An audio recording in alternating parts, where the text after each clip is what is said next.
tardes a todos y a todas. Bienvenidos a este espacio de la Tertulia UTV, un espacio de la UTV para la conversación y la reflexión.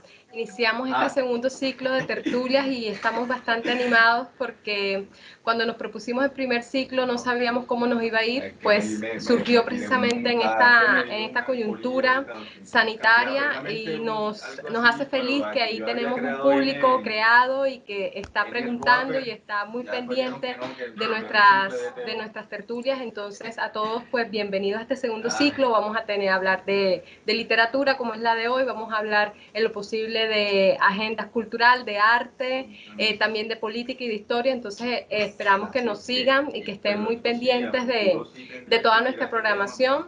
Les comento antes de iniciar que tenemos pues un canal en YouTube donde pueden ver las tertulias del primer ciclo de tertulias. Es la Tertulia UTV, aparecemos así en YouTube, la Tertulia UTV, y también nos pueden seguir en las redes sociales en Facebook como Humanidades UTV y en Instagram también como Humanidades UTV, y para que se enteren de todas nuestras actividades, no solamente relacionadas con este espacio, sino con lo que hacemos en la coordinación. Hoy tenemos un grupo maravilloso de invitados, pero entonces que sea nuestro profesor Alexander Casalín quien nos presente la tertulia de hoy y a este panel de invitados. Muchas gracias. Ok, bueno, muchas gracias, profesora Ingrid, por la apertura. Bueno, muy buenas tardes a todos y bienvenido nuevamente a la tertulia de la Coordinación de Humanidades de la Universidad Tecnológica de Bolívar. En esta ocasión charlaremos alrededor de lo que para muchos resulta un género literario inquietante, tal vez por su orientación a insinuarnos sobre las posibilidades de que todo podría ir mal o quizás sea una forma de advertirnos de lo perverso que puede llegar a ser el ser humano, o tal vez una manera de hacer pronósticos sobre el futuro o sencillamente una lectura de nuestra realidad inmediata. Me refiero a lo que todos conocemos como distopía literaria, ¿sí? Para ello, para esta charla, pues, bueno, la tertulia la hemos titulado Distopía literaria, una mirada agónica del presente, y nos van a acompañar, pues, nuestros tres invitados. Tenemos aquí a María Carolina Pérez, que es profesional en lingüística y literatura, con especialización en docencia y pedagogía, y además investigadora en creatividad y procesos de formación. También ha dirigido talleres de creación literaria y actualmente ejerce en el centro, como docente en el Centro Educativo Rural San Agustín. También podríamos decir de María Carolina, que nos acompañó durante un tiempo como profesora catedrática en la Coordinación de Humanidades. Entonces, María, nuevamente bienvenido. Eh, si quieres saludar al público antes de que presente a los demás. Bueno, muy buenas tardes. Me encanta estar en este espacio, me encanta estar con ustedes. Las distopías son un tema que me encanta que me inviten a hablar de literatura. Muchas gracias por la invitación. Ok, bueno, nuevamente reitero, bienvenida. También tenemos al profesor Hernán Grey Zapateiro. Él es filósofo y, si no me equivoco, actualmente es estudiante de la maestría en Humanidades Contemporáneas de la Universidad de Cartagena. Y Hernán también lo podemos considerar como un escritor y narrador, ¿sí? Actualmente es el jefe del área de lenguaje del Gimnasio Bilingüe Altamar de Cartagena. Bienvenido, Hernán. Saludos. Buenas tardes a todos. Buenas tardes, Alexander. Gracias por la presentación y agradecer por esta invitación a la universidad, a Ingrid, por hacerme partícipe de este segundo ciclo de tertulias. Muchas gracias y bastante agradecido. Bueno, nuevamente bienvenido. Nuestro tercer invitado, tenemos aquí al profesor Yair Buelva. También es profesional en lingüística y literatura, y él ejerce como docente en la Corporación Universitaria Rafael Núñez. Yair es coordinador del Club de Lectura Bajo Palabra, y también podríamos considerarlo como un escritor. Por ahí lo he visto en algunos recitales de poesía. Y Yair también, bueno, también he tenido la oportunidad de leer un poco de su producción editorial. Yair tiene por ahí un interesante proyecto editorial, bueno, pero que sea él mismo quien los comente, porque tiene un título que para mí podría ser un poco impronunciable. Entonces, coméntanos, Yair, ¿qué tal?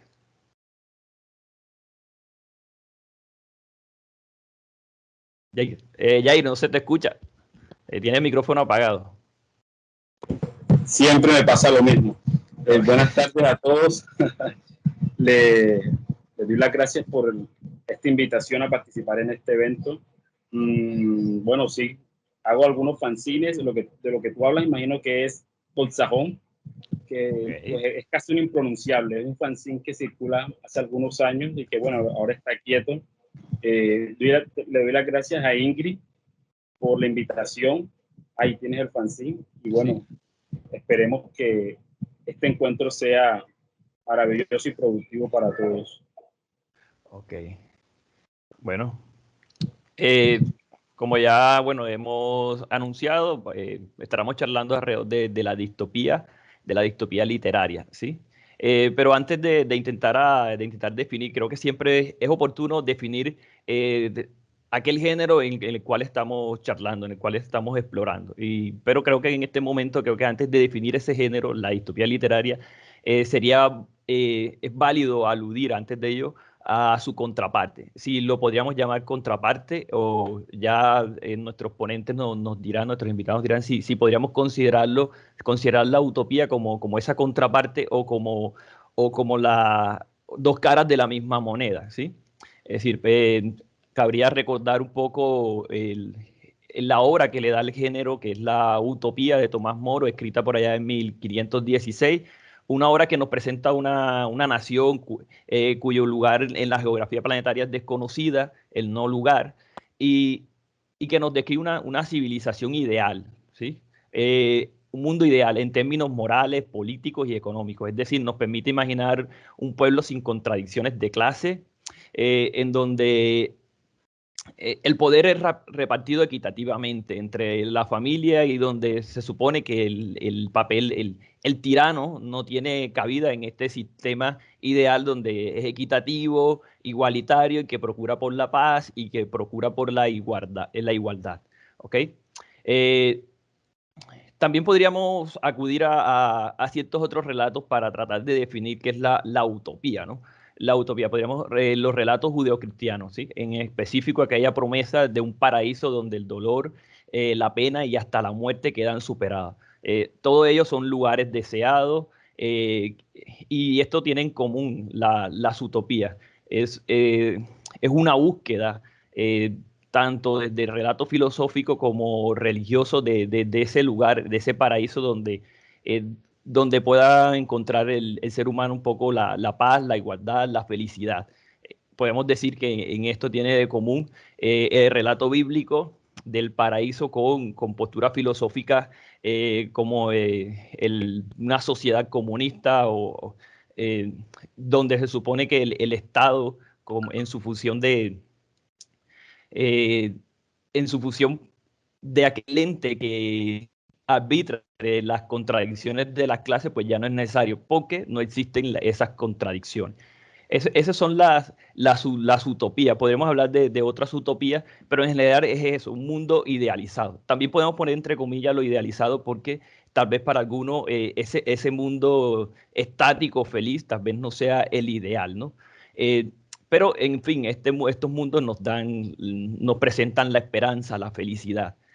Y entendemos que desde de los relatos postmodernos, esta fe en la pérdida de la esperanza hacia el progreso, deja que nosotros dejamos de creer en la utopía. Aún así, aunque creamos que las utopías no son posibles, siempre guardamos la esperanza de que en algún momento en la vida del mundo se presente una situación utópica, un mundo ideal, ¿sí? En este sentido, pues, iniciaría con la primera pregunta, pues, si la distopía es esa esperanza o nos pone frente a una esperanza de un mundo mejor, si es así, y la distopía, es como contraparte, nos presentaría un mundo no idealizado.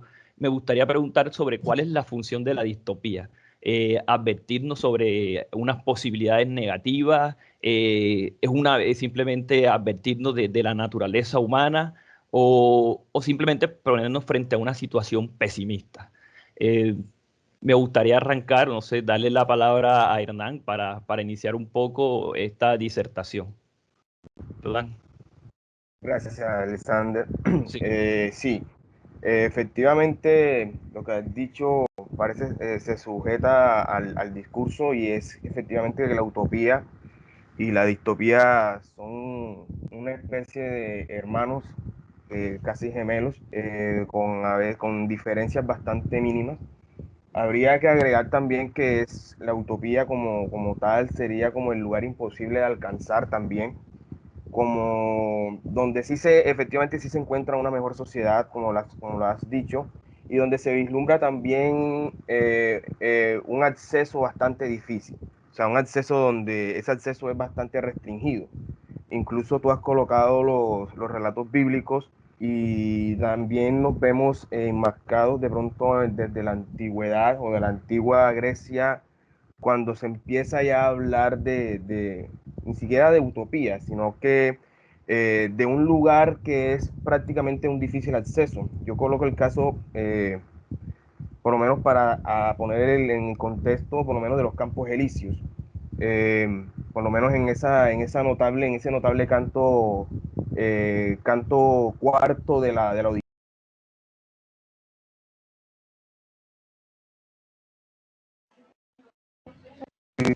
empieza a informar sobre cuál será su suerte. Luego se la informa a Telémaco en la famosa telenovela, los primeros 4 cantos de la Odisea. Y ahí efectivamente ya se empieza a vislumbrar, creo que es para mí desde lo que he leído, una de las primeras fuentes donde se muestra ya dentro de la literatura universal una especie de lugar imposible de alcanzar.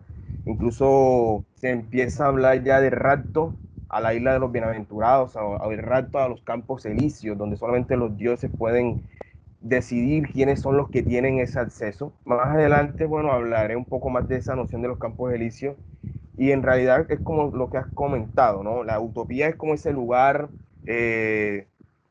casi indeleble, casi sin manchas, que no se mueve, que está estático, lo que es lo que lo hace perfecto, donde todo corre de una manera y no hay demora en ningún tipo, mientras que la distopía surge como una respuesta, como una lucha a un contexto injusto, como a un contexto que en realidad aparece como una especie de contraparte al momento que están viviendo las personas o en este caso los escritores de los cuales nosotros vamos a hablar en esta. Entonces es como prácticamente son cortados, unos gemelos bastante simpáticos, pero que sí tienen varias diferencias.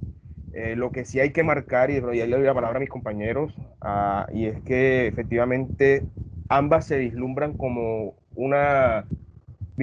un pensamiento crítico, o sea, vislumbran en realidad una propuesta bastante crítica donde se empieza a abordar una necesidad filosófica de una sociedad que en realidad empiece a abordar los grandes problemas del momento actual donde se hace, donde se está generando esa disyuntura, ¿no?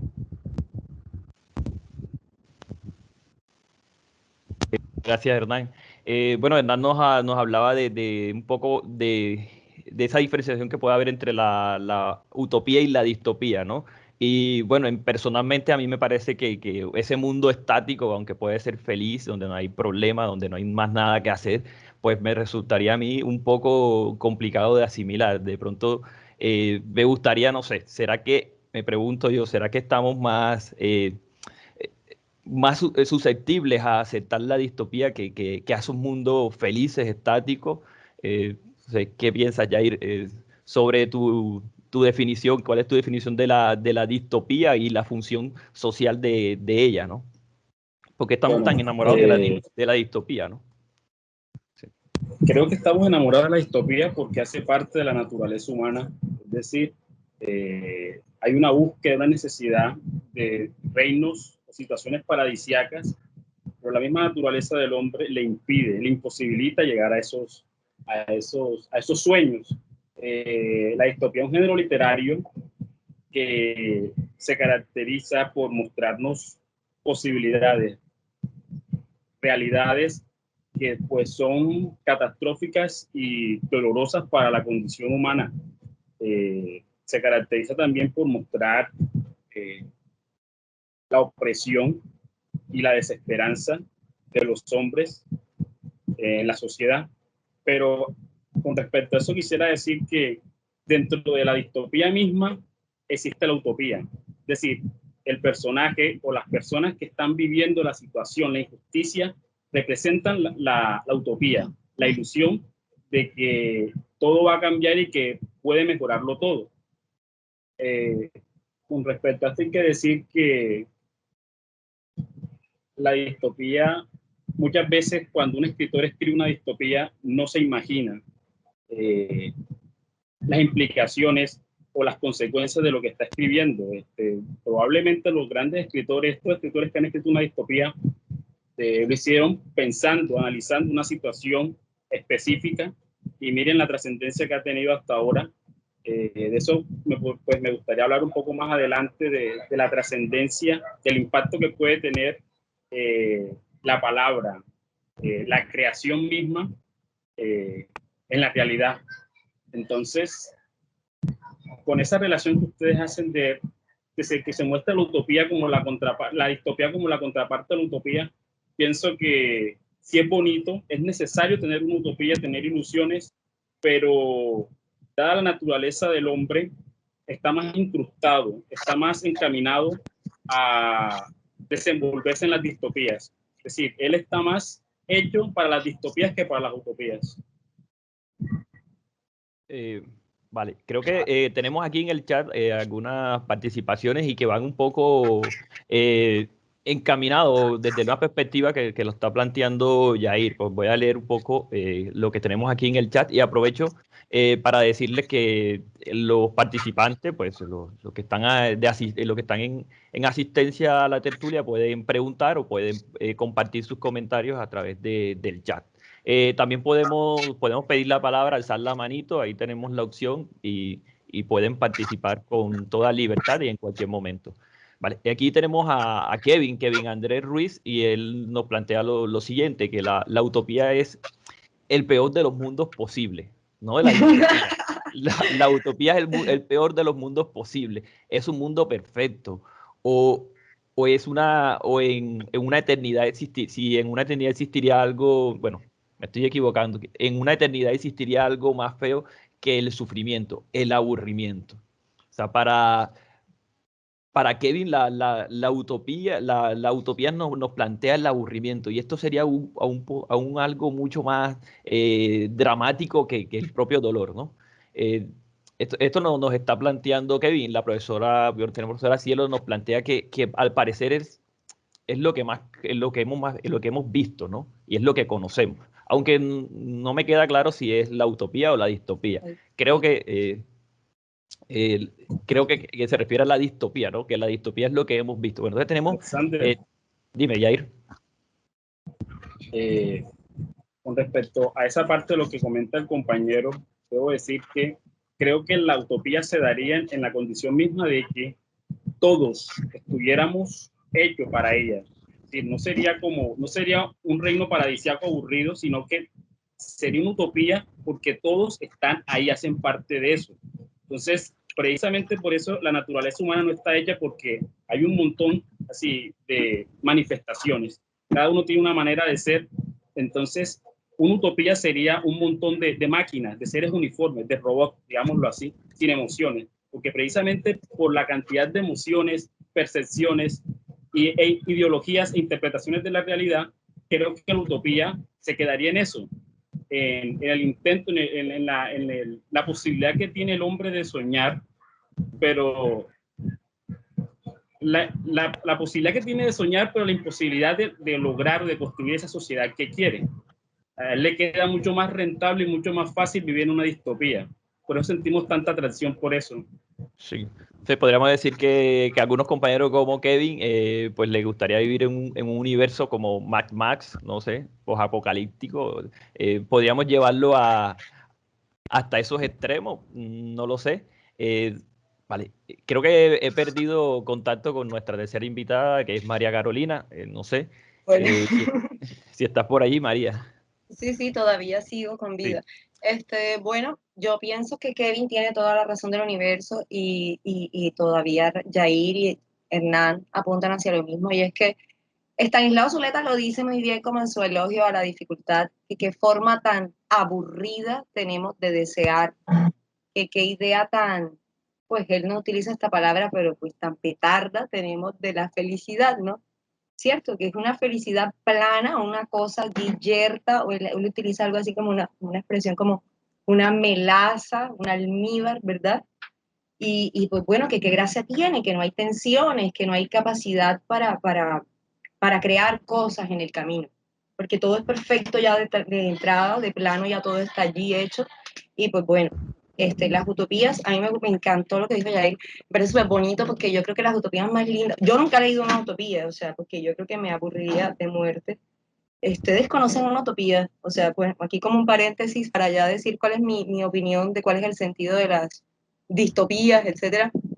Ustedes conocen utopías, o sea, han leído utopías, me refiero a que las hayan comenzado y terminado. ¿Qué conocen? ¿Qué obras literarias utópicas plenamente conocen ustedes? ¿Cómo se tomaron la molestia de leerlo? ¿Qué conocen así? Aparte de, no sé, la Creo, Biblia, algunas partes mínimas, pequeñas, no sé. Más que leer una utopía, digo más bien que dentro de una obra con características distópicas, No, yo entendí completamente. Un personaje empieza a soñar, a fantasear, a ver esas posibilidades, pero de leer una utopía como tal, pues, disculpen que diga esto, no quiero ser grosero, pero en ciertos pasajes de la Biblia hay unos pasajes que son una utopía. ¿No? Uh-huh. Sí, sí, en los pasajes de la Biblia pues podemos encontrar esas pequeñas utopías o en los relatos religiosos tenemos el Génesis con el paraíso, pero también tenemos ese mismo relato que es todo lo contrario, que es lo distópico, que es el infierno, lo no deseado, el sufrimiento. Bueno, por aquí también tenemos otras intervenciones. Pues bueno, en mi caso personal, yo diré que leí hace mucho tiempo la obra cumbre para empezar a charlar aquí, que es la utopía de Tomás Moro y que es lo que en realidad nos da el nombre, ¿no? Tanto a la distopía, a la utopía, inclusive a otros subgéneros como la ucronía. Pero otros me dice, bueno, si él lo dice que solo utopía, Ingrid Silva nos dice que el tratado de ética, ¿sí? Me sorprende un poco porque me dice que un tratado de ética podría ser una obra utópica, ¿no? Una obra La utópica. Constitución colombiana. Podría ser una obra distópica. Vale. Y aquí también tengo otros comentarios y me gustaría seguir con de Carla Valle, que dice, sin embargo, las utopías no necesariamente no aspiran a un mundo mejor. Es decir, para Carla la utopía no necesariamente tendría que aspirar a un mundo mejor. Nos dice que más bien está planteando, tiene una función crítica, es decir, crítica social. Por ejemplo, se representa un sistema político correcto, aun cuando se sabe que no es o no será así. Pero el objetivo de esa de representar la idea es precisamente criticar lo que no se tiene, lo que está mal. ¿Sí? Entonces yo ahí le pongo también mi corazoncito ahí al comentario de Carla. Fue un buen comentario y nos habla sobre que la función social es criticar, ¿no? Hacer una crítica sobre lo que no tenemos, sobre lo que nos falta. Entonces, yo cambio la pregunta y me gustaría saber un poco de la función social de la distopía, porque al parecer, como hemos visto, no leemos ni la Constitución, no leemos los relatos utópicos, tampoco leemos los tratados de ética, pero sí leemos narrativas distópicas. Entonces, ¿cuál es la función de la distopía? Bueno, a mí me gustaría hablar de eso ahora. O sea, me parece a mí que la función social, así como dice Carla, me voy al pie de Carla, y es socialmente crítica. O sea, es una función social fundamentalmente crítica. Las de las distopías, al igual, así como ya ve, como las utopías. Es que yo de utopías no sé nada, ¿verdad? O sea, no he leído utopías hasta ahorita. Más bien me ha pasado lo que Yair, o sea, que estoy leyendo una distopía y me encuentro ahí en medio una utopía perfecta, como una isla imposible y por eso perfecta y hermosa, ¿cierto? Pero bueno, para mí la función de una distopía es fundamentalmente crítica, es social, porque a mí me gusta como lo define Iser, ¿no? O sea, el hombre dice que la realidad tiene una serie de elementos, ¿cierto? O sea, la realidad está compuesta por una serie de elementos. Entonces tengo esta realidad aquí con sus elementos y esos elementos están organizados a través de una jerarquía, ¿verdad? Entonces lo que hace la obra literaria, cualquiera, no solamente las obras literarias distópicas, es tomar esos elementos y ubicarlos acá, pero configurar una jerarquía diferente. Entonces, de esta manera, lo que tengo acá de este otro lado, de pronto ubicado en primer plano, ubicando así como un primer plano, ¿cierto? Se va a mover acá en la nueva jerarquía al trasfondo y los elementos se desplazan y se configura un nuevo orden. Entonces, las distopías hacen eso con una función metafórica, de pronto, ¿cierto? Como para mostrarnos un aspecto de lo humano o una práctica social a través de una luz diferente. A mí me fascina, por ejemplo, cuando Huxley en su libro de ensayos de Una nueva visita a un mundo feliz, cuando habla de su propia novela, de Un mundo feliz, él todo el tiempo está diciendo mi fábula, mi fábula, mi fábula. A mí me gusta mucho la palabra fábula en ese contexto porque eso es lo que hacen las fábulas, ¿no? O sea, las fábulas a través de recursos como, no sé, la personificación, nos toma un aspecto de lo humano, una práctica social cualquiera, nos las muestra con otra luz y nosotros pues podemos como apreciar unas cosas que usualmente no vemos de ella, ¿cierto? Entonces nos da como una perspectiva totalmente nueva, ¿verdad? Entonces yo diría que esta es como la función de toda la literatura, o sea, no solamente de las distopías, no hay como un género literario que escape a esta función social crítica, los cuentos de hadas, la ciencia ficción, no importa el grado de ficcionalización que tenga la obra literaria, va a estar como encaminado a esto, porque todo esto siempre está como direccionado por la visión de mundo de quien escribe. Es decir, el conjunto de intereses, de pasiones, de miedos, de inseguridades, de ambiciones, entonces, de esa persona que escribe. Pero esa persona, ese individuo, por muy individual que logre ser, no está desligado de su sociedad. O sea que su visión de mundo es una visión de mundo también transindividual, porque responde a los intereses de su época, a los intereses de el grupo social al que pertenece. Entonces, por eso es tan interesante analizar la literatura en general y las distopías en particular, porque nos dan cuenta no solamente de la forma en que un humano o un grupo de humanos ve una cosa, sino que nos da cuenta de cómo a través de esos intereses que no cambian demasiado a lo largo de la historia, eh, se va configurando el funcionamiento de las sociedades. O sea que uno estudia literatura, yo sí soy muy sociocrítica, ¿no? O sea, uno estudia literatura para entender un poquito de la sociedad. Decía Casalí como que si, yo no sé, me pareció como, ya se me olvidó un poquito como la pregunta que él hizo en algún momento, sí, muy allá, muy al principio. La función, la función de los relatos distópicos, de la literatura distópica, ¿no? Sí, pero bueno, o sea, hiciste una pregunta en particular que ahora olvidé, pero bueno, lo importante es que me hizo pensar en algo que esta autora, la de El cuento de la criada, Margaret Atwood, ¿sí? Se pronuncia así. Bueno, ella dice algo como que escribir, o sea, por muy bien que tú describas, que se logre describir el futuro, no por eso se va a evitar que suceda, no. O sea, por muy bien intencionada que sea esta idea de que el estudio o la escritura, que creo que es de lo que ella habla, de la escritura en sí misma, de la distopía, o su lectura o su estudio académico, ¿cierto? No nos va a ayudar como a prevenir absolutamente ninguna cosa, sino que, bueno, finalmente ella dice, hasta aquí llego yo, y ya diferente, pero ella no tiene fe en que las cosas puedan ser un poco mejor tampoco. Sí. Vale, entonces, entonces en conclusión hay una pérdida de fe, y lo que nos estás comentando es que en última la literatura, así como la literatura distópica y en general toda la literatura, hace una lectura del presente, ¿no? del presente. Y yo lo que podría decir ya un poco con el título, que esa lectura es un poco agónica, es una lectura pesimista. De pronto la literatura distópica recoge, pensaría yo que recoge ese espíritu de la sensación de estar en un mundo decadente. ¿Será esa entonces la diferencia entre la distopía y los otros géneros? Eh, Yo Pregunto un creo que, poco para, bueno, Jair, bueno, yo, Hernán, perdón.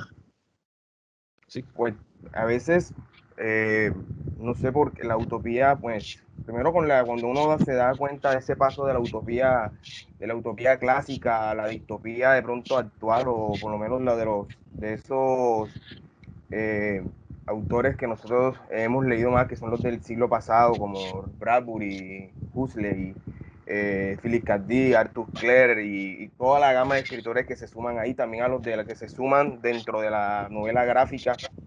Pero antes de podemos dar ese punto sobre la cuestión de la utopía, de la distopía, perdón, a mí no me parece tanto que la utopía sea tan aburrida. Yo creo que la utopía sale incluso con una necesidad. Yo sí he tenido oportunidad de leerme dos cositas de la utopía. La ciudad del sol de Tomás Campanella me la leí hace años. muy buena. Y una de las otras, lo que estaba comentando, era la cuestión de los campos elíseos. Por eso es que yo lo coloco, porque es que me causa curiosidad porque es que, para pasar a la cuestión de la distopía, porque es que la utopía también surge por una necesidad, y esa necesidad también se transforma en algo que se pierde en el mundo real, que también es muy simple. Por ejemplo, yo pongo el caso de la época homérica, por lo menos donde fueron confesionadas por lo menos las dos grandes epopeyas. Por lo menos los griegos del periodo homérico, ellos creían que lo único que tenía valor era la luz bajo el sol, y la luz bajo el sol era prácticamente las sensaciones de tristeza, felicidad, angustia y desaliento que puede producir la vida. Pero entonces ellos veían que esa vida, que era la única que merecía ser vivida, se perdía una vez que ellos marchaban a la morada de Hades, o que su alma se veía privada de la unión con su cuerpo, que es la famosa religión primitiva del animismo, que surge con la inmortalidad del alma y la psique en los griegos. Entonces aquí me parece curioso porque efectivamente los griegos de Homero crean una utopía, que son los campos elíseos, donde estos personajes griegos van a estar privados de la muerte precisamente por querer seguir estando en esa alegría y en ese sentimiento de tristeza del mundo de los vivos. O sea, no desprecian las cualidades de la vida. Por eso la utopía también creo que también es un agarrarse a un sentimiento o algo que irremediablemente se va a perder en un mundo, llamémoslo, real. Y ahora sí, cuando nosotros damos el paso a la distopía y se irrumpe la distopía como siempre lo ha hecho, nosotros no podemos negar efectivamente que hay una acción corrosiva. O sea, la distopía es corrosiva. Eso se va a entrar y va a corroer todo. O sea, y efectivamente uno dentro de la misma distopía, uno va a encontrar al personaje que quiere volver el orden, que quiere regresar al orden que se ha perdido y que también en cierta medida es un soñador utópico. Sí, efectivamente lo que uno puede criticar y decir de la distopía es que efectivamente es una negación utópica, es prácticamente eso, y que hay una diferenciación axiológica, como están comentando en el chat, ¿no? Hay una diferenciación axiológica y es un cambio de los juicios de valor rotundos, o sea, abruptos. Incluso cuando de pronto vayamos avanzando y coloquemos algunos casos de pronto con Caro, con Jair, que ya, por lo menos ya Caro se adelantó y habló de, de esta novela de las criadas, que es Cuentos muy de la famosa criada. los cuentos de la criada, que es más famosa por las series que por el mismo libro, pero sin embargo me causa la distopía cierta, creo que es más atractiva, en eso sí comparto lo que han dicho los comentarios, es mucho más atractiva y es por la acción corrosiva, por la denuncia profética que hace, por los ideales que van enmarcados dentro de lo racional, dentro de lo imaginativo, y que también va metiéndose en un terreno donde uno como lector cree o parece que está muy lejos de llegar, o que parece que nunca va a llegar. Y sí, yo comparto efectivamente que hay una crítica social, hay una crítica, una crítica política y que no siempre es visionando un futuro mejor. O sea, efectivamente no es siempre visionando un futuro mejor. Creo que ese es un sentido muy utópico de la distopía, creer que todas las distopías están siempre visionando un mundo mejor. Y creer que la distopía también es un golpe, una cachetada o un aletazo de ballena a la realidad. Y creo que también es muy corrosiva, o sea, perturba, desentraña bastante las máscaras, surge y abre el camino a una conciencia y a unos valores, a unos juicios de valor bastante tenebrosos, bastante, agónicos, que efectivamente uno los ve en El Mundo Feliz de Huxley, los ve en las novelas de Bradbury y lo va a seguir viendo en todo lo que uno enmarca la literatura distópica. Entonces, ahí como que hablamos ya de la forma, de la crítica, de la constitución de los medios de comunicación también, que eso también es otra charla más que también puede entrar en discusión, de cómo también esto transforma al hombre dentro de la misma literatura distópica. Entonces, nada, efectivamente sí, es una especie de, y vuelvo y lo repito, corrosiva. O sea, es corrosiva y altamente contagia. O sea, uno no puede leer una distopía sin sentir que el piso tiembla, sin sentir que efectivamente uno está cerca. O sea, está cerca. Y lo digo de pronto más por la experiencia como lector. Porque efectivamente cuando uno se acerca a ellas, lo que siente es eso. O sea, uno se queda viendo y dice, pero es que no estamos tan lejanos. O sea, parece ser que hay cosas que se vislumbran ni siquiera en el horizonte, ni siquiera a la vuelta de la esquina, sino a 3 pasos de la casa. Entonces, da bastante, da bastante pánico, tal vez, es bastante agónico, sí. Y efectivamente hay una diferenciación axiológica, como dicen nuestros invitados ahí en el chat, hay una diferencia axiológica bastante notable. Y bueno, nada, darle la palabra a Yair o Carol. Sí, no, nos gustaría, bueno, me gustaría que ya conociendo que Yair hace parte de los clubes de lectura y bueno, y Hernán nos estuvo hablando desde la experiencia desde la lectura, y también Hernán es docente, María Carolina también es docente, entonces entendiendo que la literatura distópica, pues también como comentan en el chat, pues también advierte un poco y que esa advertencia pues no es tan optimista y que además lo más grave del asunto es que lo decía Moisés Hernán, que lo sentimos cerca, es decir, sentimos cerca, voy a usar la palabra bíblica, el apocalipsis cerca, que nos está pisando los talones, ¿no? Y ustedes en su experiencia, su club de lectura, sus experiencias docentes, ustedes llevan esta literatura a esos jóvenes estudiantes, entendiendo ese pánico que podría causar un universo distópico, inclusive posapocalíptico, llevan esas lecturas a sus aulas de clase, las llevan a, a sus talleres de lectura y de escritura. O sea, ¿cómo ha sido esa experiencia con los jóvenes, ¿no? Ya, entendiendo porque, bueno, ya nosotros ya dejamos de ser un poco jóvenes, somos jóvenes adultos, entonces preguntemos por cómo les va a los jóvenes de ahora, ¿sí? A los adolescentes con la lectura distópica. Ok, Yair. Bueno, antes de eso, quería mostrarles algo que leí el año pasado. Es este libro, se llama Visiones Peligrosas. Es una antología de un autor que se llama Harlan Ellison, que intentó recoger los relatos más radicales, más vanguardistas de ciencia ficción. Esta antología es de 1967. Hay varios autores, los más representativos, los más nuevos en ese momento de ciencia ficción. Él habló con Philip Joseph Farmer, que es un autor que escribió una novela corta que se llama Los jinetes del salario púrpura. Los jinetes del salario púrpura. ¿Los qué? Los jinetes del salario púrpura. Miren lo que pasa. Es una utopía, sí, es una contrautopía, con elementos que posiblemente podrían ser una utopía.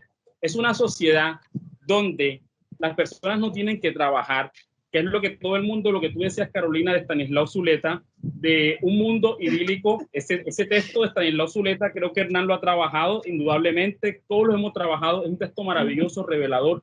Este es un autor que la gente de verdad debería leer muchísimo más, Entonces, en esa sociedad la gente no trabaja, la gente nace y nace con un sueldo, que es el salario púrpura, con el que tú puedes dedicarte a vivir toda tu vida sin preocuparte de más nada. Imagínense una sociedad así.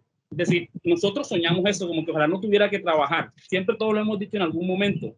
Nos sentimos explotados, esclavos del sistema. Y resulta que en esa sociedad donde todo el mundo tiene acceso a cumplir o a comprar lo que quiere, vienen los excesos. Hay unas libertades y hay una especie de vacío existencial en todas las acciones y en toda la manera en cómo se desenvuelven los personajes. El autor dice que la intención es mostrar cómo lo que desde el presente se ve como una utopía, como una posibilidad, no es viable, será contraproducente misma para el progreso y la condición humana. Bueno, eso era, quería como para mostrar lo que es una utopía, pero sería como una contraparte, sería en sí una distopía. Distopía utópica, una utopía distópica. Es una utopía distópica. Bueno, perdón, Yair, qué pena. Qué ¿Podría pena. repetir el nombre del libro? Qué pena. Sí. El libro se llama Visiones Peligrosas y es una antología de 3 tomos. Escrito, quien hace la antología se llama Harlan Ellison, que también es un autor de ciencia ficción, y la novela se llama Los jinetes del salario púrpura. Con respecto a la pregunta de los estudiantes que hacías hace rato, yo pienso y creo que los 3 vamos a llegar a esa conclusión, me adelanto un poco, es que uno no puede darle a los estudiantes la posibilidad de conocer estas lecturas de la realidad.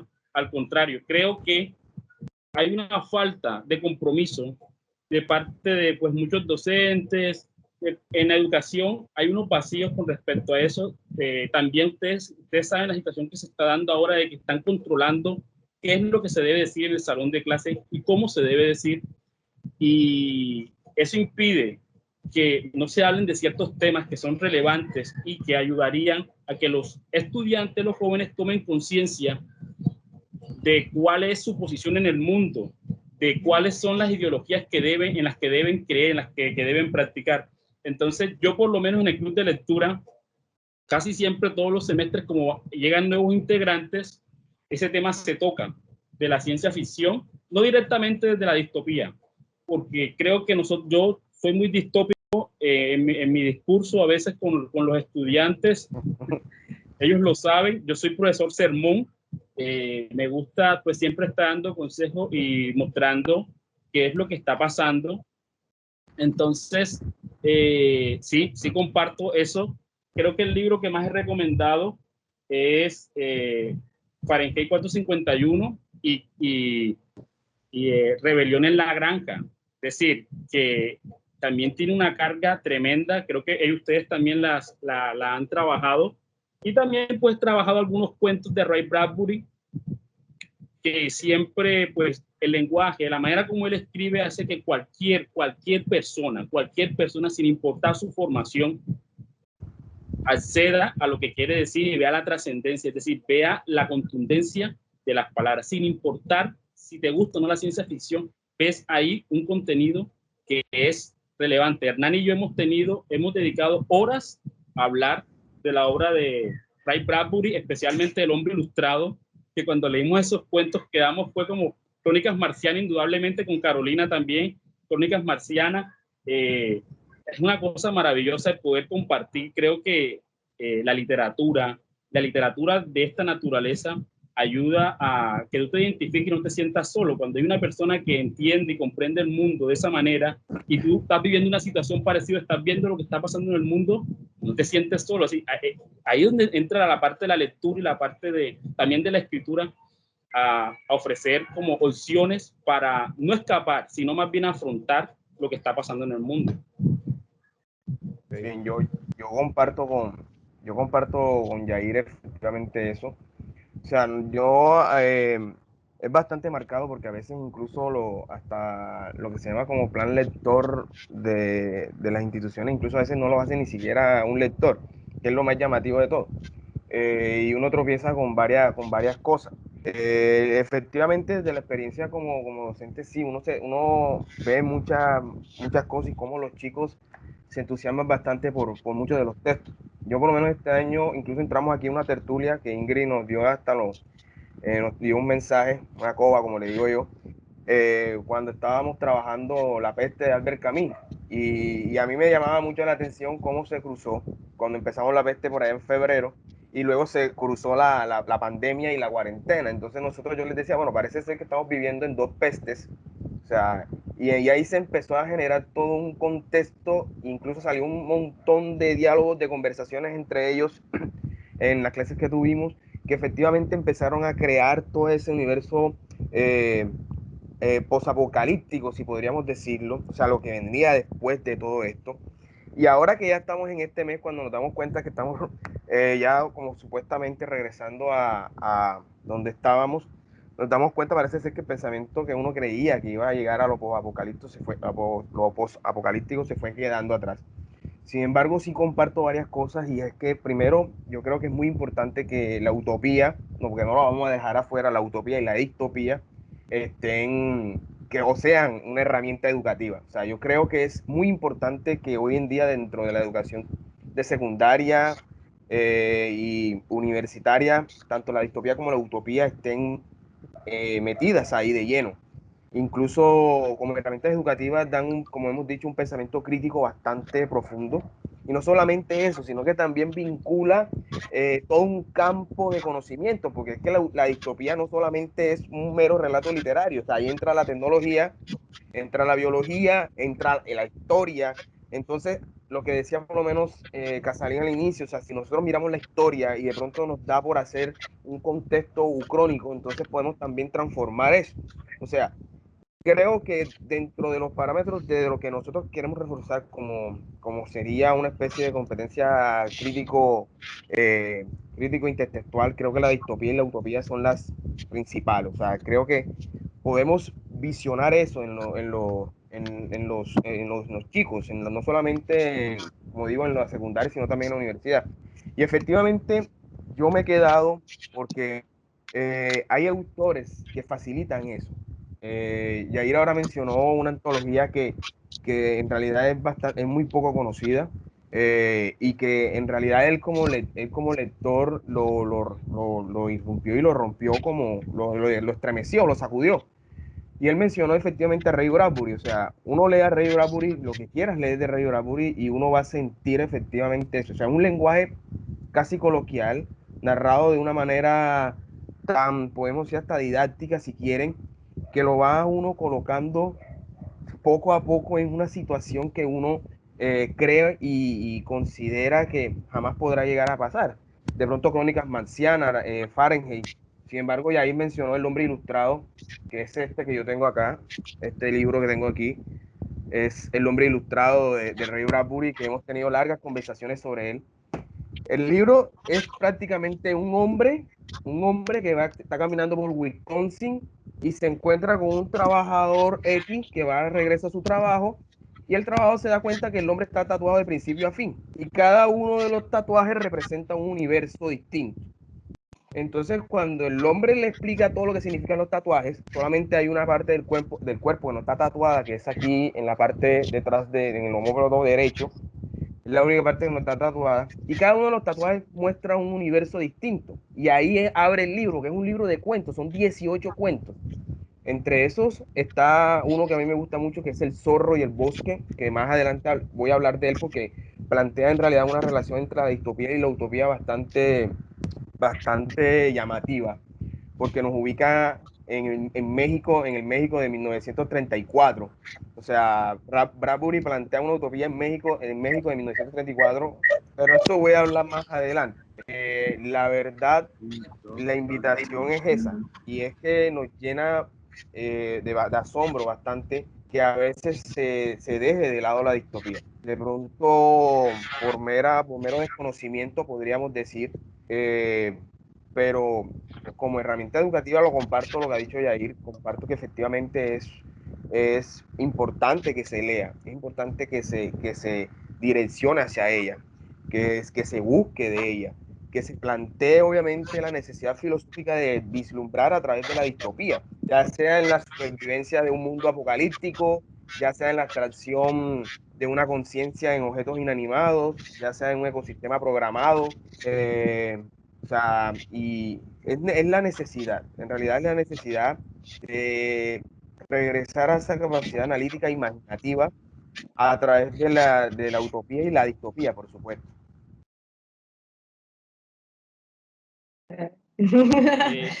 María, Bueno, yo desde mi hacer como educadora, o sea, no me limito, como que no pienso tanto en distopías.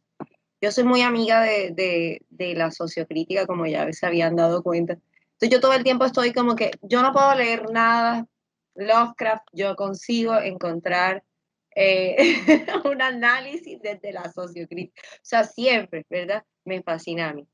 Entonces yo pienso que la literatura está como muy al servicio de eso. O sea, no para solucionarnos nada porque no pienso que haya forma de solucionar nada nunca, ¿verdad? O sea, yo no tengo así, de eso hablaremos después, supongo, cuando hablemos como de cómo relacionamos las utopías con las distopías con el presente, pero pues bueno, yo no tengo así como una visión esperanzadora acerca de ninguna cosa, mucho menos del presente y por supuesto que tampoco del futuro, ¿cierto? Pero sí me parece importante que la literatura y el arte en general sirva como herramienta para poder analizar al menos críticamente lo que está sucediendo. O sea, saber dónde estamos pisando me parece a mí importante, independientemente de los resultados finales, ¿cierto? A mí me gustan mucho ciertas novelas distópicas como Fahrenheit, porque a mí me gusta, o sea, yo pienso que cuando nos enfrentamos a cualquier obra literaria hay que preguntarnos, bueno, los individuos que están allí, o sea, es decir, los personajes, ¿qué valores están representando? ¿Qué instituciones sociales están representando? ¿Y qué relaciones están tejiendo entre sí? Cuando uno hace eso, uno logra identificar como que qué está poniendo la obra distópica o no en primer plano, o sea, hacia dónde apunta la crítica, ¿verdad? Entonces, por ejemplo, en Fahrenheit, no sé si está en primer plano, yo diría que no, pero a mí me parece súper curioso, de pronto porque es algo que me toca mucho, a mí me duele el tiempo que me quitan, este tiempo que vendo, porque yo siento que es un tiempo que podría estar usándolo, perdiendo el tiempo, por ejemplo, o por ejemplo leyendo, que es una manera muy interesante de perder el tiempo, si tú quieres ponerlo así, pero me duele mucho vender mi tiempo, me parece triste, triste. O sea, yo tengo que leer eso que estaba, Yair, tú tienes eso, ahorita hablamos de eso. Tú me tienes que prestar visiones peligrosas, amigo, no creas que te vas a escapar de eso, ¿verdad? Porque, o sea, que tú ya tengas como tu tiempo garantizado, o sea, yo no entiendo cómo hace la gente para no saber qué hacer con el tiempo libre, que es precioso, ¿verdad? En Fahrenheit, por ejemplo, o sea, yo veo esto como una constante, no sé si porque todos miramos las cosas desde lo que nos interesa, ¿cierto? Pero yo veo esto como una constante, o sea, el tiempo en las distopías es una vaina mágica. Como el tratamiento que se le da a esto de tiempo. En Fahrenheit, por ejemplo, no sé si vieron lo mismo que yo, que absolutamente toda la tecnología está funcionando como un mecanismo de control social en tanto que está funcionando como esponjas de tiempo. O sea, chupan el tiempo, absorben el tiempo de las personas. Pero el tiempo, me refiero con el tiempo, cuando digo hablo del tiempo, me refiero como al tiempo que tienen las personas o que podrían tener para para la introspección, para el tiempo a solas, el contacto con la naturaleza, o sea, el tiempo que podrían estar aprovechando para tener estímulos a múltiples niveles ya. O sea, no están teniendo este tiempo que es lo que finalmente, según yo, hace que una persona sea crítica y por lo tanto, bueno, creativa y por lo tanto crítica, si me entiendes, están como de la mano las dos cosas. Entonces, esta gente está siendo como educada todo el tiempo para que no tenga tiempo, o sea, le están quitando el tiempo porque la están educando a través de esto, para que nunca pueda pensar por sí misma, nunca sea capaz de tener ideas propias, ¿sí? O sea, cómo la tecnología está funcionando eso, como un mecanismo de control social, pero por cómo te quita el tiempo. O sea, es decir, desde que la persona sale del vientre, es muy pequeña, es tomada por la escuela, que también es otra institución social súper poderosa. entonces se la lleva, no tiene contacto con nadie más, no tiene contacto con su familia, no es capaz de establecer vínculos reales, vínculos sólidos, vínculos sanos con nadie, va a casa como 3 veces al mes, ¿cierto? Y todo el tiempo está siendo puesta como en contacto con estímulos que son súper violentos, porque la sociedad de Fahrenheit es como una sociedad del espectáculo de la violencia, en donde el tiempo no existe, o sea, la persona siempre está frente a un televisor, si va en un automóvil, la velocidad a la que va el automóvil no le permite siquiera mirar lo que está sucediendo fuera de las ventanas, o sea, porque si hay algo más genial que viajar, o sea, lo genial de viajar por tierra, por ejemplo, es ver como los árboles, entonces, y acá no se puede ver nada, o sea, la gente no ve nada, la gente está súper como saturada de estímulos, pero de estímulos que le están siempre quitando el tiempo para la introspección. La gente no puede estar sola, la gente no tiene como esos espacios de soledad. Si está sola, entonces está escuchando música con las abejitas extras, o si no está súper dopada así en plan soma, como en un mundo feliz. Entonces finalmente gente sin tiempo, ¿sí? A mí me causa curiosidad esto, porque, bueno, yo no sé cómo lo vieron ustedes, lo del tiempo, ya. No sé cómo lo interpretan ustedes. Un tópico de las obras, de las novelas distópicas también tiene que ver con el control, ¿no? Con el control y con el control del tiempo de cada individuo, ¿no? Es decir, creo que es muy parecido en obras como Mundo Feliz, donde está todo controlado, pero también en 1984. Y también han mencionado a Fahrenheit 451 de Bradbury. Creo que esas son como las obras canónicas, ¿no? Las obras canónicas de este género y todos guardan, creo que algo en común que tiene que ver un poco con el control que hace un Estado a lo que puede hacer y no puede hacer el ciudadano, ¿no?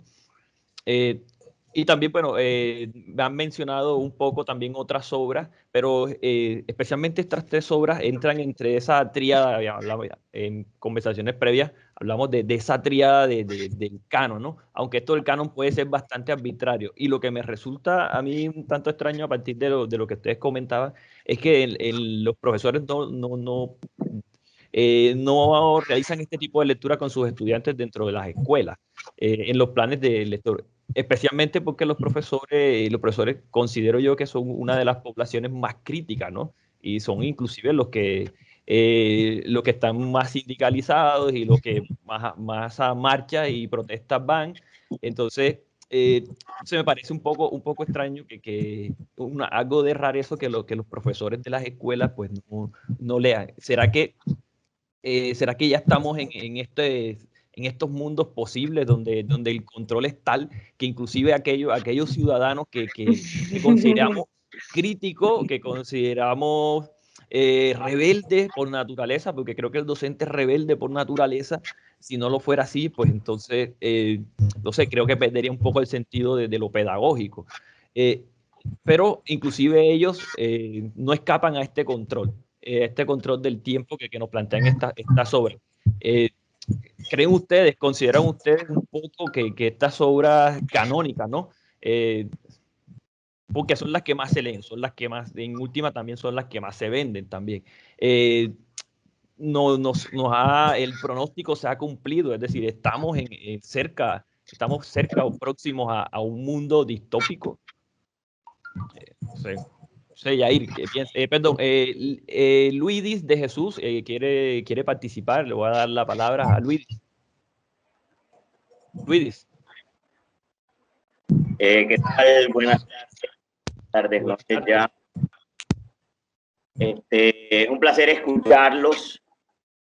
Desde que vi la convocatoria de la vida a través del profesor Ramón Medina, vi un WhatsApp que él tenía ahí, estado de WhatsApp, y me llamó la atención mucho. Y la publicidad todavía me cansó más por los libros en llama. De una vez pues viene a mi memoria el Fahrenheit 451. Yo le hacía un eslogan personal. Se llama que nunca se extingue, el cuento que nunca se acaba. Todo esto que diré es una opinión neófita, Pues ustedes saben más que yo. Entonces, desde lo personal, el 2020 es algo cabalístico, este año es algo cabalístico, y se convirtió casi en distopía, en una distopía personal. Este año decidí darme un año sabático académico y darle la oportunidad a una universidad para que me graduara ya. Y cómo es que cuando voy a empezar el primer semestre, estoy en segundo semestre, se viene esta crisis pandémica y me cierra las puertas de la universidad, de socializar y pues de todo ese ámbito académico que se da a través de la presencialidad. Y me encuentro así de la nada en un par meses encerrado, enclaustrado, un enclaustramiento forzado. Y tú planteabas una pregunta que no sé tu nombre. Para mí los libros, los que tú dices, son fundamentales de ciencia ficción. 1984, Aldous Huxley con Su Mundo Feliz. Y en especial, bueno, me considero farengiano, soy Fahrenheit 451. Al verlos a ustedes, me evocan a Fahrenheit 451, a reunidos en el bosque, hablando cada quien del libro o cuento que se aprendió. Viéndolos a ustedes, el profesor decía que tú eres lo que lees. Ustedes evidencian en sus apreciaciones y sus puntos de vista. Tuve el honor de leer Los Detectives, por ahí me lo recomendaron y lo leí. Henry. Maravilloso. Sí, tuve la oportunidad de leer. Salvajes. Sí, en ese orden de ideas, yo considero que sí, que superamos con creces los libros distópicos. Los fundamentales, que los llamaron los libros fundamentales, 1984, El Mundo Feliz y Fahrenheit 451, con todos los sucesos que acarreó esta crisis pandémica. Considero que sí, la distopía, pues sí es esperanzadora, porque la distopía puede ser el renacer del ave fénix, todo en ceniza y vamos para adelante y vamos a resurgir de entre las cenizas y a ver qué más reestructuramos. Perdón que me explaye sobre la academia, sobre todo en las escuelas, ahorita en mi experiencia con los pelados, los que son más peladitos que yo, sí llegan con muchas falencias en cuanto a la crítica que dice María Carolina. También me considero crítico, o sea, a leer quiénes somos nosotros. Vale, Luis, se te pierde un poco la señal, el audio. Vale, vamos a continuar. Pues se le perdió un poco el audio al compañero, pues nos planteaba que él era un poco farengiano, ¿no? Y también nos planteaba una idea de que somos lo que leemos, somos lo que leemos. Entonces, pues obviamente nosotros, por lo que estamos leyendo, pues somos extremadamente chicos rebeldes, ¿no? Jóvenes adultos rebeldes. Creo que eso es lo que somos un poco ahora, ¿no? Bueno, yo voy a partir de estas obras canónicas, pues canónicas, también saben que el canon es una arbitrariedad también de los críticos y también de los hábitos de lecturas y de los procesos editoriales, pero podemos decir que estas obras pues se pueden considerar como el canon, ¿no? El canon de la literatura distópica. Necesariamente, como decía un famoso profesor que tuvimos, de pronto Hernán no, pero el profesor decía que había un listado de obras que hay que leer si no nos estamos condenando a ir al infierno, ¿no? Creo que estas son las obras infernales que hay que leer, ¿no? Que hay que leer. Ahora yo veo que las fechas editoriales de estas obras pues están ahí, 1953, 1933, están ahí entre el periodo de entreguerra, de las grandes guerras, las dos grandes guerras que afectaron tanto a Europa, ¿no? Las dos guerras mundiales, la primera, están entre guerra y de posguerra, ¿no? Y creo que el escenario anímico, espiritual, puede explicar un poco el surgimiento de obras como ella. Y posteriormente la Guerra Fría, ¿no? Contaban algunos profesores que vivieron un poco el tema del espíritu de la Guerra Fría, la idea de que posiblemente mañana se acabe el mundo porque un submarino se ha equivocado y lanza unas ojivas nucleares y se desata el apocalipsis, ¿no? Esa sensación después de posguerra podría explicar de alguna manera el surgimiento de estas obras y el espíritu, ¿no? Este espíritu pesimista. Ahora, estamos viendo que los jóvenes están leyendo, o más bien, como decía, creo que Hernán, sobre los cuentos de la criada, que es más conocido la serie de Netflix que la propia obra, ¿no? De la norteamericana. Pero están consumiendo narrativas distópicas y hay muchas narrativas distópicas. Está por lo menos la famosa serie Los cuentos de la criada, pero también están, no sé, algunas que no son tan buenas, pero que son muy consumidas, como Sin Sajo, o los Juegos del Hambre, y por eso hay muchos memes también sobre el asunto, pero son muy consumidas y me pregunto yo, ¿qué es lo que está pasando? Bueno, porque han sido, es decir, el consumo de este tipo de obras viene antes de la pandemia. Si surgen ahora, pues yo digo, bueno, el espíritu es pesimista por el tema de la pandemia.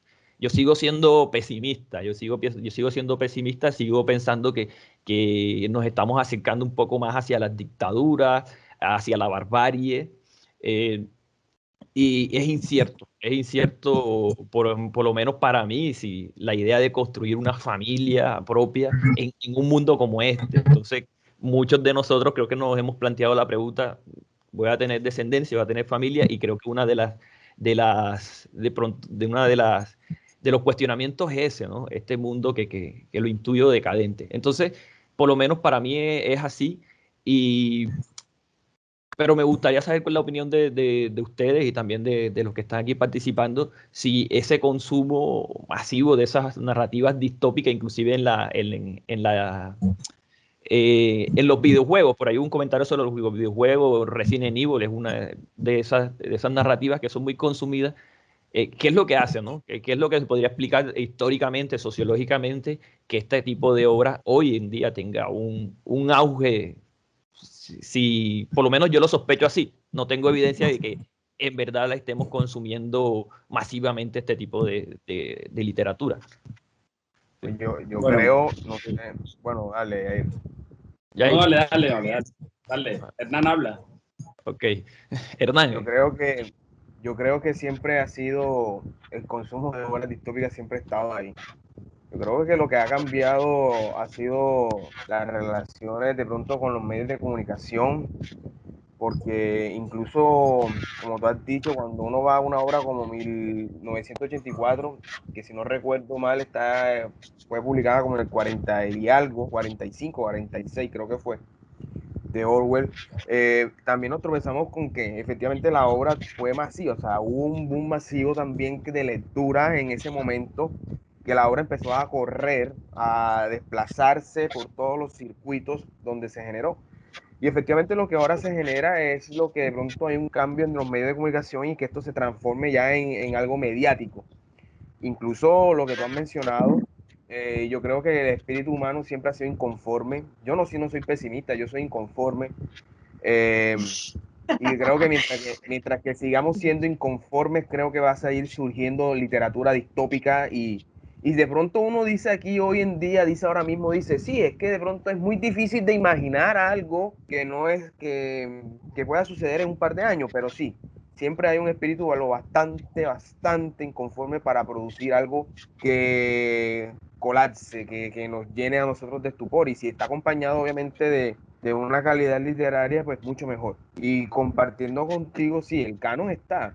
No sé si llamarlo canon, pero creo que hay unas obras características, unas obras puntuales que creo que por ahí de uno puede tropezar, recomendar, mencionar, incluso hay una escritora norteamericana que se llama Patricia Highsmith, que es tiene un libro que se llama Catástrofe, donde ella plantea en un cuento, se llama Picnic en la Casa Blanca, creo que se llama, eh, Dulce Libertad y un picnic en el jardín de la Casa Blanca, donde ella planteaba que en Norteamérica el presidente norteamericano ha liberado o manda un decreto donde decide liberar a asesinos seriales, gente de los manicomios, de las cárceles, que ha cumplido por lo menos mínimo 10 años de condena.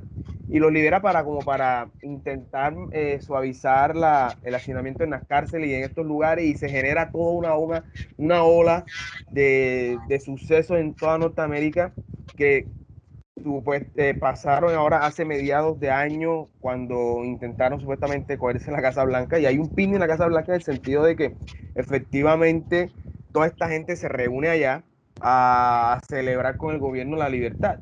Entonces, o sea, a mí me llama la atención porque digo, ¿cómo puede uno crear toda esta gran cantidad de obras? O sea, yo creo que la inconformidad, si se mantiene, pues va a producir, va a seguir dando, va a seguir dando.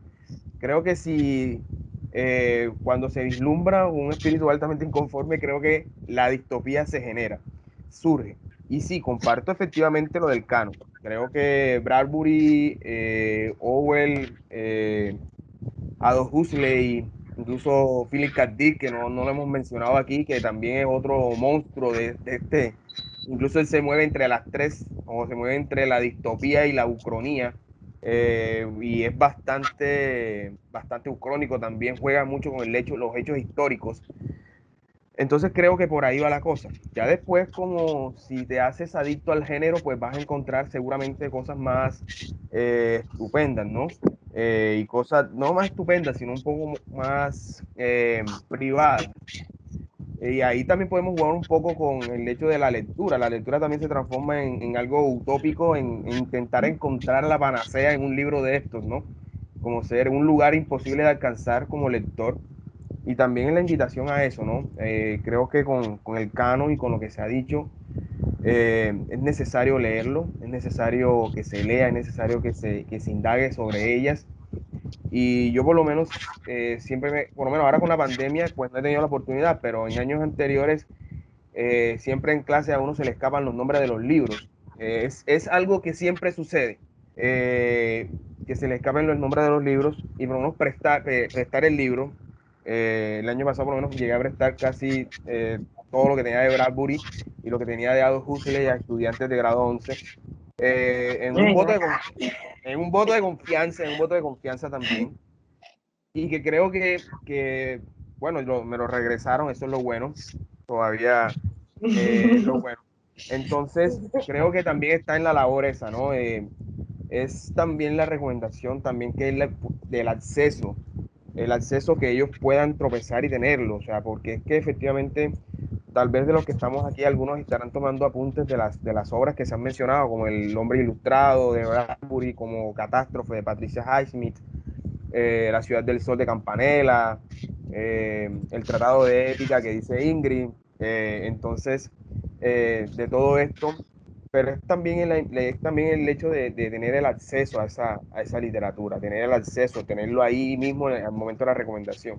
Y bueno, la verdad, para ir ya dando la palabra a Yair, le corté ahí un momento, pues sí, yo sí comparto el hecho de que es necesario, y que efectivamente creo que las novelas distópicas siempre han sido de consumo masivo, porque efectivamente ese espíritu inconforme es lo que produce esa lectura.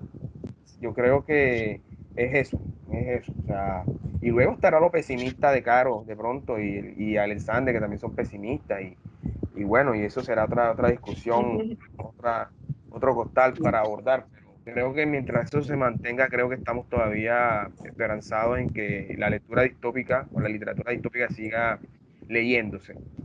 Y para cerrar, pues sí, pues creo que hay obras que hay que leer antes de morir, ¿no? ¿Eso quién lo dijo? Raimundo. Sí, claro. Ahí Raimundo. Arderás en el fuego del Raimundo, infierno. Eso lo dijo Ray. Oh, sí, Ray, medio clase, claro. Bueno, dale, Yair.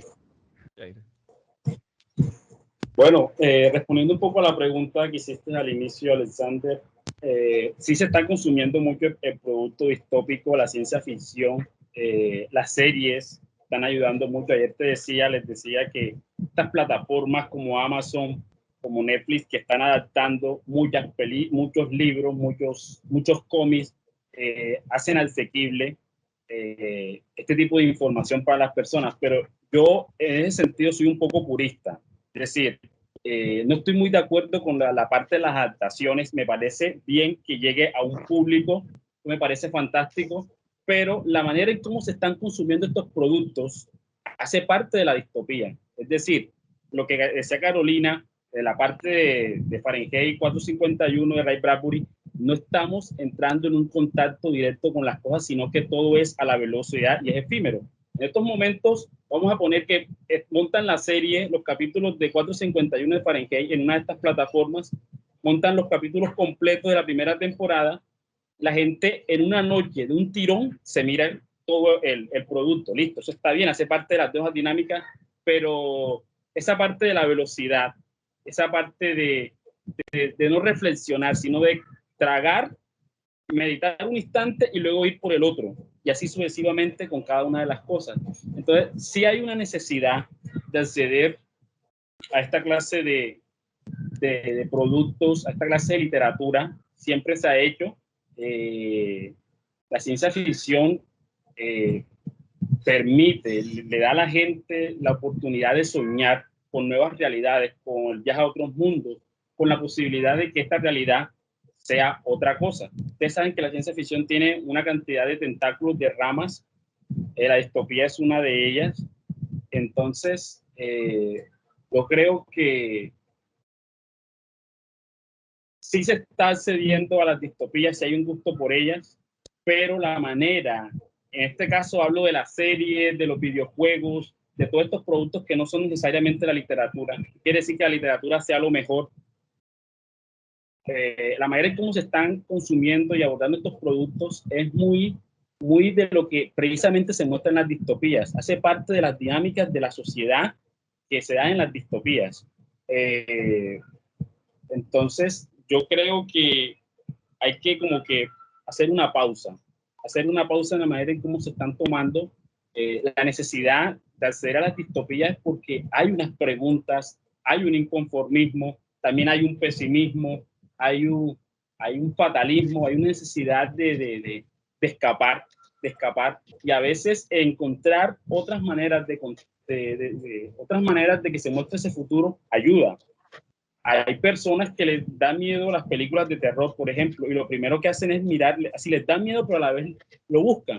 Entonces, en estos productos que nos muestran mundos destruidos, hombres desequilibrados por el mismo sistema, encontramos una especie de redención, una manera de sobrellevar lo que está pasando. Entonces, aquí hablando como el señor que hizo la intervención, lo que dijo Carolina, quiero aterrizarlo a la parte de Fahrenheit relacionado con la parte del lenguaje. Es decir, la manera en cómo se están contando las cosas, la manera en cómo se está diciendo todo, siempre ha caracterizado la imposición de los gobiernos o los sistemas distópicos. El lenguaje, la parte de la palabra, cómo se muestran las cosas. Y en Fahrenheit, porque creo que hemos hablado un montón de cosas, pero creo que tenemos que aterrizar ya a la parte de hablar de alguna de las obras como tal, empezar como a darle al público, al lector, que sepa más o menos de qué va. Y yo estuve haciendo una relectura. Ayer estaba hablando con Carolina de que los dos habíamos hecho la relectura de Fahrenheit, y yo me quedé maravillado porque yo lo leí hace aproximadamente 9 años. Una sola vez me impactó y lo empecé a recomendar. No lo había releído. Y me encontré con algo maravilloso. Yo que últimamente el rollo de la palabra, de cómo se usan las palabras, de las implicaciones de la palabra, precisamente lo he comprendido en las clases. Los estudiantes, los que callan, los que hablan, cómo dicen las cosas, todo eso es importante. Entonces, en Fahrenheit, lo que se queman son libros, pero libros, no solamente el objeto, en realidad no el objeto, sino lo que tienen esos libros, el uso de las palabras. Y se está escuchando bien, escucho como una interferencia. Sí, bueno. Parece, sí.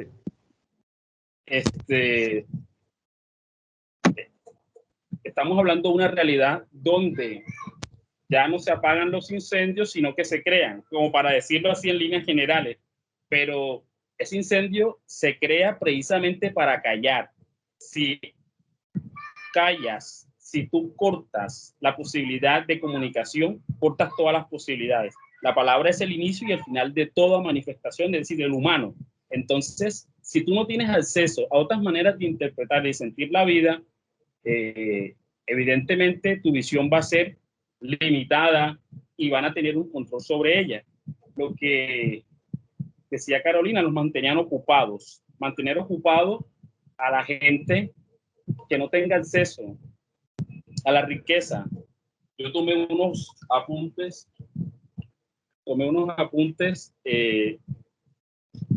déjenme buscar algo que me llamó mucho la atención. Bueno, miren, hay una parte curiosa al inicio de la novela. Quiero mencionar esto porque en realidad hay muchos apuntes, pero no los voy a decir todos. Dice algo así como, en la primera parte, en una conversación de Montan, que es el protagonista, que Montan tiene con la jovencita, dice que el miércoles quema a Whitman y el viernes a Faulkner poesía y prosa transgresora. Es decir, los viernes quema la prosa de Faulkner y los miércoles la de Whitman, dos autores relevantes, trascendentales en la literatura norteamericana. Es decir, Whitman, que es un poeta que representa todo lo bueno de la poesía norteamericana de finales del siglo XIX, principios del siglo XX, y Faulkner, que es un autor de la prosa en narrativa. Entonces, no es al azar que dos autores que en su momento son autores radicales que hacen una ruptura cuando mencionan. Casalín, ¿quieres decir algo? Sí, ahorita, vale. Sí. Cuando mencionan a estos dos autores, no es al azar, es decir, poesía y prosa, autores que tienen un poder en el uso de las palabras. Entonces, cuando yo vi esa referencia ahí, me gustó muchísimo porque algo que tiene Ray Bradbury es el amor por los libros, por la literatura. En Crónicas Marcianas, en El Hombre Ilustrado y también aquí en Parece un verdadero homenaje a los libros, a la palabra, hace referencia, deja ver sus gustos, los autores que son como, digamos, previo a la construcción de su obra. Entonces, esa obra me parece a mí fundamental, así de las distopías, no voy a decir que es la que más me gusta, pero me identifico mucho con ella. Creo que por la belleza, por el uso de las palabras que hace el autor. Es decir, cada uno tiene un uso de las palabras, pero el uso que hace Ray Bradbury, como les dije, no sé, a mí me gusta muchísimo. ¿Qué vas a decir, okay. Casalín? Vale. Bueno, estaba aquí, veo aquí unos comentarios. Bueno, como siempre, la literatura suele desbordarnos y 2 horas de charla, 1 hora y media de charla siempre es insuficiente, ¿no? Entonces, nos quedamos con muchos temas ahí en el tintero y nos damos cuenta que esto podría dar para mucho más, ¿no? Inclusive un ciclo de tertulia sobre distopía. Creo que apenas hemos comenzado, ¿no?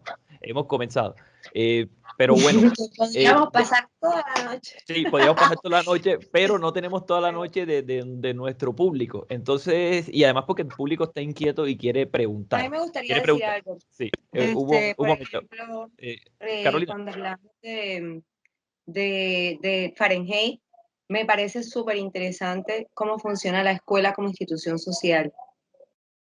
Porque cuando hablábamos ahorita de si estamos o no viviendo en una distopía o si podría suceder, pues pensaba justamente en eso. O sea, yo que soy docente y ustedes también, me imagino que lo han pensado, no 1, ni 2, ni 3, sino cualquier montón de veces, ¿no? O sea, ¿qué tipo de estímulos, qué tipo de estímulos qué tipo de gente estamos formando, ¿no? A partir de qué tipo de estímulos, de qué metodologías. Finalmente, si no nos hemos convertido en eso que solíamos criticar cuando estudiábamos, no sé. A mí me surgen a veces ese tipo de cuestionamientos. Yo creo que sí. Yo creo que también es un temor también por lo menos mío también, lo comparto, de no convertirme en aquello que rechazaba cuando era joven, ¿sí? Yo a veces estoy muy segura de estar reproduciendo cosas y a veces digo, bueno, finalmente de estar reproduciendo esto tiene algún sentido para mí ahora, pero uy, esto no, ¿cómo hago? Y encuentro hacer conciliaciones. Pero finalmente a lo que yo apuntaba era que la escuela como institución social, más allá de nosotros como individuos, de nosotros en nuestro supraindividualismo pesimista, decepcionado de la vida, ¿cierto? Queramos plantear, no podemos escapar de la gran institución a la que pertenecemos. Y finalmente estamos formando qué tipo de individuos. O sea, uno no puede pretender formar individuos críticos y creativos encerrándolos en un cuarto. O sea, eso no tiene ningún fundamento. O sea, que si te pones a pensar en nada más encerrar a una gente, o sea, que tienen seguro las puertas, hay unas rejas, unas cosas, esto ya a partir de ahí, cuando estamos hablando de niños grandes, esto no tiene ningún sentido, porque bueno, un niño pequeño, hay que protegerlo, en fin. Pero más allá de eso es la cantidad de estímulos. ¿Qué tipo de estímulos estamos brindando a los chicos? O sea, si de verdad los chicos tienen una cantidad de estímulos variados que les permitan, como por ejemplo si los estamos educando para tener vínculos. Fíjense que todo el tiempo en las distopías, no sé si se han dado cuenta que como una constante, aunque tenuemente se ha mencionado el carácter artificial de las relaciones interpersonales. O sea, lo vemos en distopías como Kentucky, lo vemos en todas partes presente. En Fahrenheit, por ejemplo, la esposa no recuerda, ellos no recuerdan por qué se casaron, ellos no tienen capacidad de recuerdo, porque todas las relaciones son construidas de forma muy artificial. Lo que nos da... Ok, Caro. Sí, disculpa, sí, creo que ya no nos queda muy poco tiempo, margen de tiempo. Sí, sí, yo te voy a pedir disculpas. Porque también nos queda de tiempo. No, es decir, ya queda se acabó el nada. tiempo. No me puedes decir Sí. eso, no hemos tocado nada. Sí, y nos gustaría darle espacio también al público para que hagan las preguntas, para que ustedes puedan seguir respondiendo. Esperamos intervenciones del público que sean breves y puntuales. Y puedo iniciar yo leyendo una pregunta de Carla Valle. No sé, creo que esta pregunta puede ser para Yair o para Hernán, creo. Carla, ahí está en el chat, nos comenta y nos pregunta. No creo que el canon del que hablan sea, no creo, o creo que, perdón, voy a leerlo, creo que hay un problema aquí. ¿No creen que el canon del que habla se ha desautomatizado un poco? Está preguntando, teniendo en cuenta que los tiempos han cambiado y la literatura responde a diferentes necesidades e intereses. Quizás este siglo ofrece un canon diferente respecto a la distopía, no necesariamente alejado del canon del siglo XX. ¿Sí? Se ha desautomatizado o desactualizado tal vez un poco el canon, ¿no? Con respecto al siglo XXI y el siglo XX. Es la pregunta de Carla y bueno, y también aceptamos un poco las preguntas de los demás asistentes. ¿Okay? Pues. Yo pienso que esta trinidad de la distopía son un modelo, sirven de modelo. Y claro que se están haciendo, hay otras necesidades, hay unas nuevas dinámicas en la sociedad y a partir de esas dinámicas se están construyendo nuevas obras, se está escribiendo, es decir, en estos momentos no están cediendo a un montón de novelas de ciencia ficción que se están haciendo. Uno puede rastrear unas aquí, unas allá, porque de pronto en un artículo, porque de pronto lo vio reseñado, pero se está haciendo muy buena literatura, mucha distopía, y más por la condición. Es decir, imagínense, estas son obras que se escribieron aproximadamente hace 40, 50, 60 años. Miren todo lo que ha pasado. Estuvo lo de la Guerra Fría, la caída del muro de Berlín, todas las guerras que han habido. Es decir, evidentemente sí hay un cambio, pero es que estas novelas marcan, son como, yo digo que son como una especie de piedra preciosa, porque no tenían la intención de pronto querían mostrar algo, eso sí, pero no se imaginaban que iban a trascender tanto en el tiempo, precisamente por el impacto y por la fuerza que tienen, el uso del lenguaje, de las imágenes y del contenido, es que siguen siendo vigentes y siguen tomándose como modelo. No se pueden descartar otras distopías, pero ya van a tener su espacio y su tiempo para ser interpretadas y aceptadas y asimiladas como la manifestación de las necesidades de esta sociedad, ¿ya? Pero conocemos aquellas y siempre van a ser un modelo. Es decir, es como antes de estas distopías habían otras obras, ¿ya? y evidentemente Aldous Huxley, Orwell y Bradbury y toman otras fuentes y a partir de esas experiencias y esas lecturas construyen esta obra, pero es precisamente por el impacto. Te voy a hablar de algo, de una distopía maravillosa, V for Vendetta de Alan Moore. Es decir, miren el impacto que ha tenido lo de la máscara, el modelo del personaje, y es una obra que se empezó a escribir en la década del 80 y creo que se terminó de publicar en los 90. Es una cosa tremenda que apenas está cogiendo fuerza. Y así van a ocurrir algunos hechos que van a hacer que una obra que de pronto fue descartada en los 70, que fue publicada, ignorada, tenga una trascendencia tremenda. Hernán estaba mencionando a Philip K. Dick, que es uno de mis autores favoritos de ciencia ficción. Él escribió Blade Runner.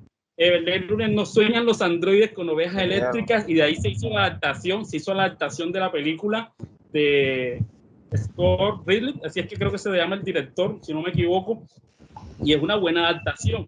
La gente llega a una obra por las adaptaciones que se hacen de un libro o porque hay un montón de cosas que pueden hacer que cambie la percepción. Probablemente Roberto Bolaño, que alguien lo mencionó, Roberto Bolaño dice que una obra no es algo definitivo y que probablemente en algún momento la obra que ahora está consagrada luego no represente nada. No tenemos la garantía que estas tres distopías dentro de 15 o 20 años tengan la misma trascendencia, ¿ya? Pero en estos momentos son relevantes y marcaron la pauta. Es lo que podría decir. Ok, aquí en el chat, pues la profesora Cielo siguiendo hablando un poco del canon y nos habla de Swiftly. Creo que María Carolina ha leído a Samantha Swiftly. Ella podría respondernos un poco también a esta pregunta, que es sobre la literatura, la distopía latinoamericana, ¿no? Y creo que aquí sí estamos en un terreno, diría yo, complicado, porque no es lo que se suele estudiar en la academia sobre la distopía, ¿no? La formación que recibimos, por ejemplo, en las universidades sobre la literatura latinoamericana suele obviar un poco esta temática, pero tenemos una autora como... Sí. Algo con respecto a eso, ya que, es decir, esto es una obra que hace parte de las dinámicas de esa literatura latinoamericana que se está escribiendo, asimilando estos conceptos, pero y que de pronto va a resultar grosero, pero es un libro que hace parte de, es decir, tiene unos lectores, pero de pronto esto va a quedar grabado y es una insensatez lo que voy a decir, pero es un libro que no, es decir, sí, es una novela interesante con un planteamiento, está muy bien escrita, la prosa es maravillosa, hay una variedad de historias, hay una polifonía ahí genial, pero no es una obra que tenga como un impacto, un verdadero impacto. Lo que sí sirve es para que la tomemos de guía y entender lo que está pasando con respecto a la tecnología. Es lo que podría decir con respecto a eso. Carolina la leyó un poco más a fondo. Yo la leí, la verdad, me pareció muy aburrida. Es genial, está muy bien escrita, pero esperaba más.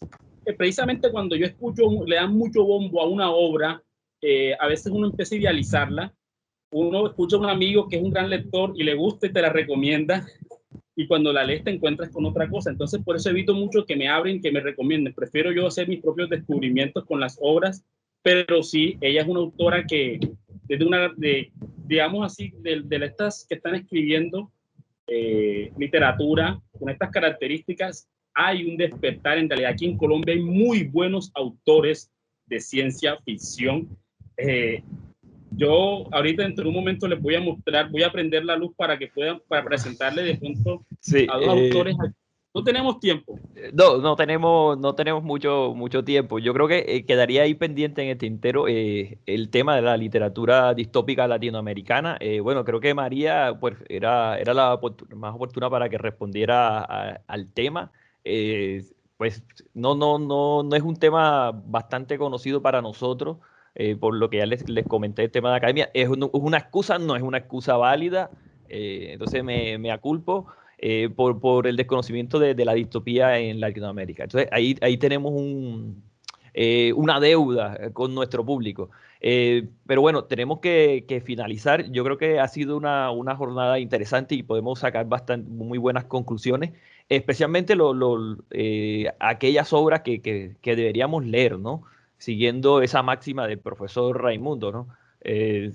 Para no condenarnos. Pero también podríamos empezar a explorar otras obras que podría ser estas obras latinoamericanas que el público nos está pidiendo. Sí, lo hay, en efecto, lo hay. Y por lo menos en Colombia casi siempre está contextualizada en Bogotá. Pero bueno, se nos acabó el tiempo y debemos cerrar, y yo creo que podríamos cerrar con unas dos palabras, algo muy breve de conclusión de parte de los por favor, ponentes. decir para que la gente conozca a estos autores colombianos, que vale la pena que lo conozcan y que puedan conseguir los libros. Son fáciles de conseguir y son muy buenos. Uno es Luis Carlos Barragán, El Gusano. Es decir, esto es ciencia ficción de la mejor. Él es un autor colombiano. También está Vagabunda Bogotá, del mismo autor. Esta se escribió primero. Y luego también está este libro que se llama El Pornógrafo, de Han T. Cohen. Vale la pena leerlo. Es un libro de cuentos bien ilustrado. Es una cosa escandalosa. Así, creo que el tiempo no fue suficiente. Necesitamos más tiempo. En su momento, ojalá que se pueda dar un encuentro para compartir y tener otros invitados. ¿Qué pasó con Caro? No sé, de pronto se le cayó la señal, suele ocurrir en esta nueva normalidad, tema de señal. Entonces, bueno, le voy a dar el espacio para que se despidan del público. Pues ya Yair lo hizo con la recomendación. Ojalá lo puedas escribirlo por el chat para que nos quede allí el registro de esas obras a leer, ¿no? Esa recomendación. Hernán. No, nuevamente agradecer la invitación. La verdad es que queda bastantes cosas por hablar. El tiempo no nos colabora en ese sentido. Creo que apenas hemos dado como un preámbulo a lo que es la literatura distópica y ahora sí aterrizar directamente en obras como de esta literatura. Y bueno, no, yo sí, mis recomendaciones son las que le he traído hoy y son obviamente El hombre ilustrado de Bradbury y Catástrofes de Patricia Highsmith, que son dos obras que sé que van a conmocionar a los lectores. Y no nada, más que todo, pues agradecer la invitación y bueno, abierto también si se da otro ciclo igual sobre una obra distópica, ¿no? Sí, nuevamente reitero, gracias por la participación de ustedes en esta tertulia, gracias a nuestro público que nos está acompañando, que llegó hasta este momento. Sabemos que todavía falta y pues sí, nos queda y podría ir, ya que ojalá podríamos también organizar no solamente una charla, sino una jornada de escritura también sobre distopía, ¿no? Entendiendo que ustedes son talleristas, Carolina, Yair y Hernán son escritores y talleristas, entonces sería bueno eso ahí, hago un guiño ahí para la coordinación, para que podamos organizar. Y ahí van un poco los comentarios en el chat de los participantes. Muchas gracias a todos. Cierro, me despido y Ingrid, no sé si quiera cerrar comentando algo o hasta aquí ya finalizamos. Creo que aquí quedamos, casa a todos. Pues muchas gracias y nos vemos en una próxima tertulia. Bueno, muchas gracias. Chao.